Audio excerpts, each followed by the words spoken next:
नमस्कार, सुप्रभात। आप सभी दर्शकों का डीडी न्यूज पर स्वागत है। आप देख रहे हैं हमारा नजर डाल लेते हैं सबसे पहले हेडलाइंस पर। प्रधानमंत्री नरेंद्र मोदी की गुजरात यात्रा का दूसरा दिन, शौर्य यात्रा में लेंगे भाग, जनसभा को भी करेंगे संबोधित।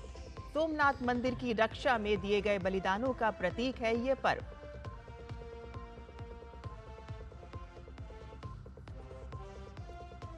पीएम मोदी आज राजकोट में वाइब्रेंट गुजरात क्षेत्रीय सम्मेलन का करेंगे उद्घाटन। स्थानीय उद्योग को सशक्त बनाना है सम्मेलन का उद्देश्य।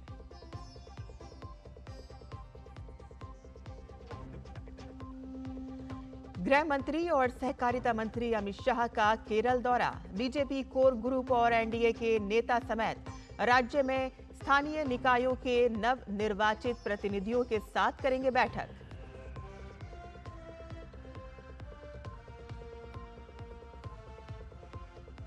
ईरान में सरकार विरोधी प्रदर्शन तेज, सरकार ने दी प्रदर्शनकारियों के खिलाफ सख्त कार्रवाई की चेतावनी।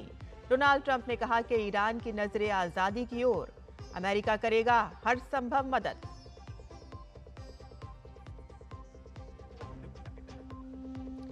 और खेलो इंडिया बीच गेम्स के दूसरे संस्करण का हुआ रंगारंग समापन। 3 स्वर्ण के साथ कर्नाटक ने खेलों में हासिल किया पहला स्थान, तमिलनाडु दूसरे और मणिपुर रहा तीसरे स्थान पर।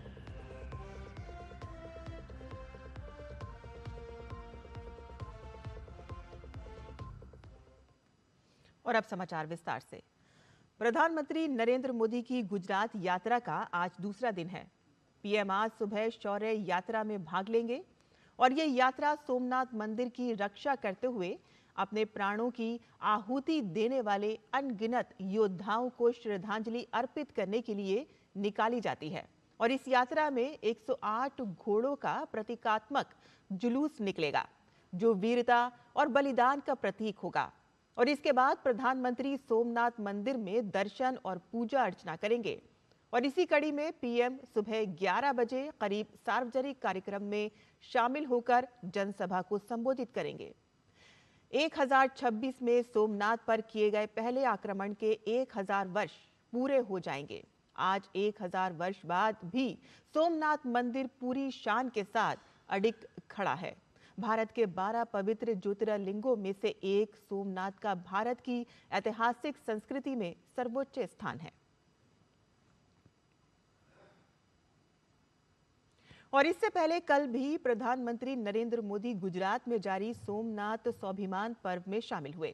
पीएम ने सोमनाथ मंदिर में ओंकार मंत्र के दिव्य जाप में हिस्सा लिया।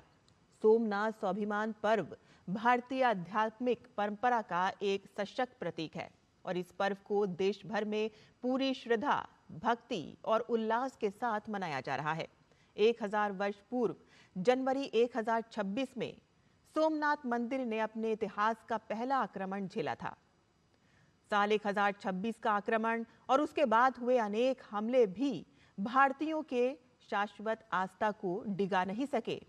अटूट आस्था के 1000 वर्ष का ये अवसर राष्ट्र की एकता के लिए निरंतर प्रयासरत रहने की प्रेरणा देता है। प्रधानमंत्री नरेंद्र मोदी अपनी गुजरात यात्रा के दौरान आज सौराष्ट्र के राजकोट में वाइब्रेंट गुजरात क्षेत्रीय सम्मेलन का उद्घाटन करेंगे। ये सम्मेलन green energy, ship building, blue economy और स्टार्टअप इकोसिस्टम को मजबूती देने पर केंद्रित होगा। गुजरात सरकार की महत्वाकांक्षी पहल वाइब्रेंट गुजरात ग्लोबल समिट अब क्षेत्रीय स्वरूप में आयोजित की जा रही है, जिसका उद्देश्य राज्य के विभिन्न क्षेत्रों की विशिष्ट क्षमताओं को वैश्विक निवेश से जोड़ना है। राजकोट के मारवाड़ी विश्वविद्यालय में आयोजित इस सम्मेलन में कच्छ सौराष्ट्र क्षेत्र पर विशेष फोकस रखा गया है। सम्मेलन के जरिए स्थानीय संसाधनों और उद्योगों की पहचान कर उन्हें राष्ट्रीय और अंतर्राष्ट्रीय बाजारों से जोड़ने की रणनीति पर चर्चा होगी।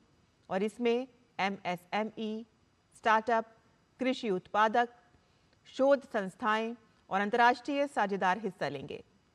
सरकार के मुताबिक 1500 से अधिक MOU साइन होने की संभावना है, जिससे निवेश, तकनीकी सहयोग और रोजगार के नए अवसर पैदा होंगे।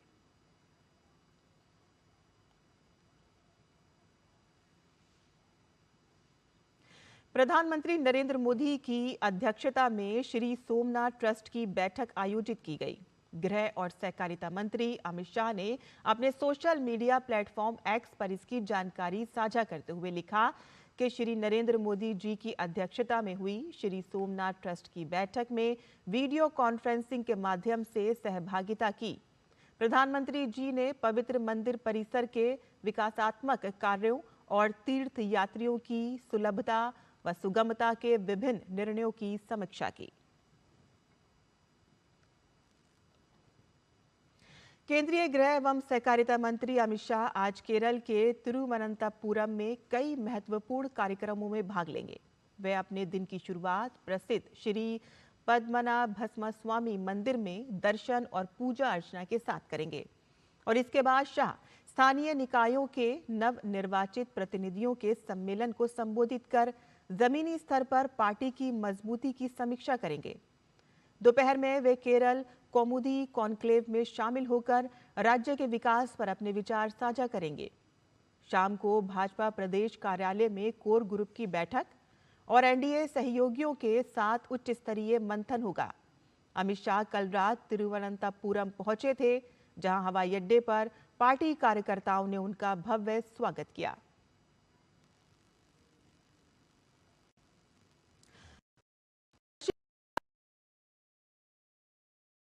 ने शनिवार को आरोप लगाया कि पश्चिम मेदिनीपुर जिले में तृणमूल कांग्रेस टीएमसी समर्थकों ने उन पर हमला किया और इसमें शामिल लोगों की तत्काल गिरफ्तारी की मांग करते हुए अधिकारी ने चंद्रकोना थाने में धरना दिया। अधिकारी ने घटना का एक कथित वीडियो साझा करते हुए एक्स पर पोस्ट किया कि आज रात लगभग 8:20 पर जब मैं पुरुलिया से लौट रहा था, तब पश्चिम मेदिनीपुर जिले के चंद्रकोना रोड पर टीएमसी के गुंडों ने मुझ पर हिंसक हमला किया।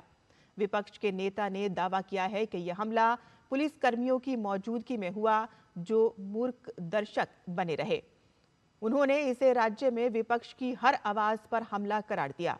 उन्होंने कहा कि टीएमसी की हताशा दिख रही है कि वह गुंडागर्दी का सहारा ले रहे हैं, क्योंकि वह जनता के बढ़ते गुस्से का सामना नहीं कर पा रहे हैं।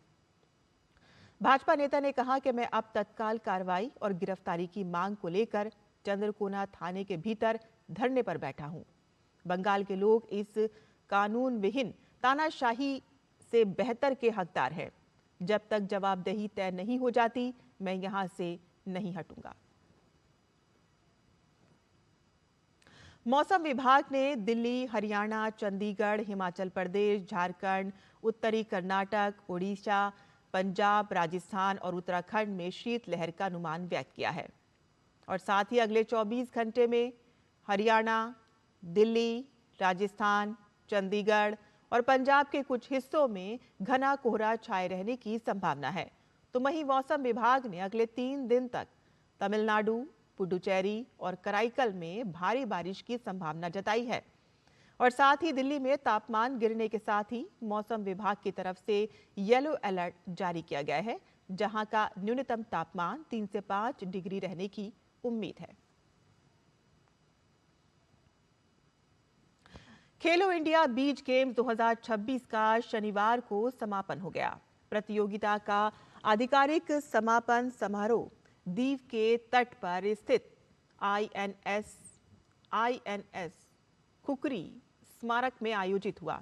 इन खेलों में कर्नाटक के खिलाड़ियों ने बाजी मारते हुए 3 स्वर्ण, 2 रजत और 6 पदक के साथ पहला स्थान हासिल किया, तो वहीं तमिलनाडु 3 स्वर्ण, 2 रजत और 3 कांस्य पदक के साथ दूसरे पायदान पर रहा, जबकि पिछले साल शीर्ष पर रहने वाला मणिपुर को इस संस्करण में तीसरा स्थान प्राप्त हुआ। खेलो इंडिया बीच गेम्स में इस बार खिलाड़ियों ने उत्कृष्ट प्रतिभा का प्रदर्शन किया।